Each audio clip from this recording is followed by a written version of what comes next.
This is Tim Mooney covering the demand workstream. The most important thing to note when looking at the demand for housing across elderly and non-elderly disabled is that the waiting list alone understates the problems facing elderly people in securing housing in Boston. We know from recent years that the absolute number of elderly people requiring housing support has been increasing, and that's seen by the number of elderly households under 80% of median income in Boston. We also know that by 2007, only 16% of elderly in need were on the wait list or in fact housed in public housing. And furthermore, we believe that the supply of housing for the elderly is likely to be flat. It's very likely, given those trends, that housing needs for the elderly will rise sharply over the next several years. We've attempted to identify exactly what that will look like by looking at the drivers of demand for elderly housing. That comes from, firstly, the way that income and cost of living push into the number of people requiring support. Then the life expectancy and the cohort size of the elderly affecting the total elderly population, as well as the propensity of elderly people to stay in Boston. All of those drivers put together tell us something about the demand for housing support across Boston. Now, what we find when we look at these factors is firstly that older people are more likely now to come from historically disadvantaged groups, and even more likely in future to come from those groups with lower incomes. We know that there's higher life expectancy and a very large cohort size among the baby boomers that's driving 2% growth per annum in the number of elderly people in Boston. And although typically we've seen many elderly people leaving Boston, we don't know that will continue to occur with this 60 to 69 cohort that we have now. And we also believe that part of what's been pushing elderly people out of Boston are some of these factors that we see with their inability to secure housing. Given all of that, we believe that the demand for elderly housing will increase by at least 2% per annum, and very importantly, that 90% of new demand for housing among elderly and non-elderly disabled people will come from the elderly. Looking now to income and cost of living. When we look at the Boston Consolidated Plan, we can see there are high numbers of elderly people with very severe housing cost burdens relative to their level of income. We know that elderly people who are renting run into substantial problems with securing housing. But what's extremely concerning are the number of elderly owners of homes with very low incomes facing serious difficulties finding homes. So we understand that that group of people is of particular concern and very likely to be under extremely substantial stress in finding homes at reasonable prices that they can afford. But across the board, we see that elderly people are highly overrepresented in the most disadvantaged low-income and high-cost groups, which tells us that as far as income to be able to pay these costs of living go, elderly people run into particular problems. We also know, when we look to the life expectancy and cohort size, that Boston's elderly population has been growing both in absolute terms and in relative terms to the rest of the population.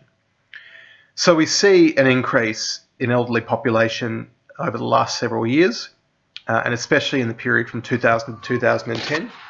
But in terms of the projected increase in population that the UMass Aging report from earlier this year suggested, we see that we can even reach an increase by 2020 that will see a need for 22,000 additional units of housing required for the elderly across Boston, and then further increases beyond 2020 that mean that we need to be having moves now to be able to deal with those problems in future. When we look at the elderly population as a proportion of the total, we again see that growth. Again, we see very substantial growth from 2000 to 2010, but it's when we look to these projections of elderly population that we see again that you'll have that large increase in the proportion of elderly people rising to 17% by 2020 from 14% in 2010. The propensity of elderly people to stay in Boston has to some extent been a factor that's been a release valve on demand in the past. That's not necessarily a positive thing, because when we look at the stresses that elderly people are under in securing affordable housing, we look at the difficulties that they face and the increasing numbers of elderly people it appears obvious that some of that grey flight must be caused by people leaving Boston because they simply aren't able to afford to live in the city anymore.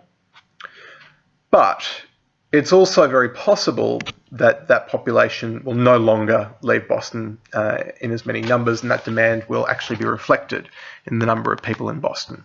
So while the drop in 70 to 79 population most likely reflects some grey flight, we can also see that even some grey flight would still see a very substantial increase in the size of the 70 to 79 cohort based on the size of the 60 to 69 cohort, which is much larger than previous cohorts of people aged 60 to 69 in the past.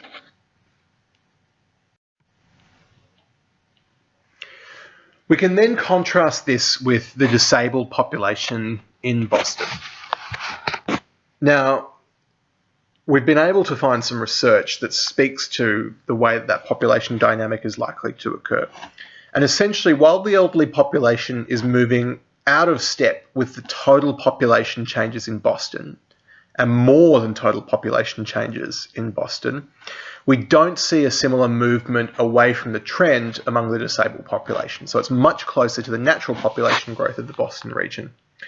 And that's what's been projected by the Disabled Population in Massachusetts report by Northeastern University, is that the growth rate in the adult disabled population has been a much more modest rate of 0.16%, still an increase, but much more modest than that elderly increase of 2%. And if we project that out to 2024 at the current rate of increase, we don't see the same very radical increase that we do in elderly population that requires that support. Certainly we see that there will almost certainly be more need for support for disabled people, but not to the same extent as elderly people. And when we look to the demographic factors that drive this, that intuitively appears to be correct as well, in that there is a projected decrease in the number of households in Massachusetts in the 35 to 49 age group, which potentially means a decrease in the number of disabled-headed households. And although disability has been more common in the past among people with non-white ethnicity, non-elderly non-white groups are in fact growing less quickly than elderly non-white groups. Now, when we pull all of these trends together, what we're able to do is to arrive at an estimate for where we believe the number of elderly households will move. And that's based on the data that's been prepared by UMass, based on US Census data, and some of the other factors that have been put forward in this presentation. When we look to this, what we see is that over the next several years, there is a very substantial increase, as we've seen, in the number of elderly households requiring support, and a much more modest increase in the number of disabled households requiring support. By 2024, what we see is a growth in the number of elderly households requiring assistance to about 42,000. We see a smaller growth in disabled households requiring assistance to about 19,000, and an overall change in the balance between elderly and non-elderly disabled households requiring support from the current 66 to 33 to 69 to 31.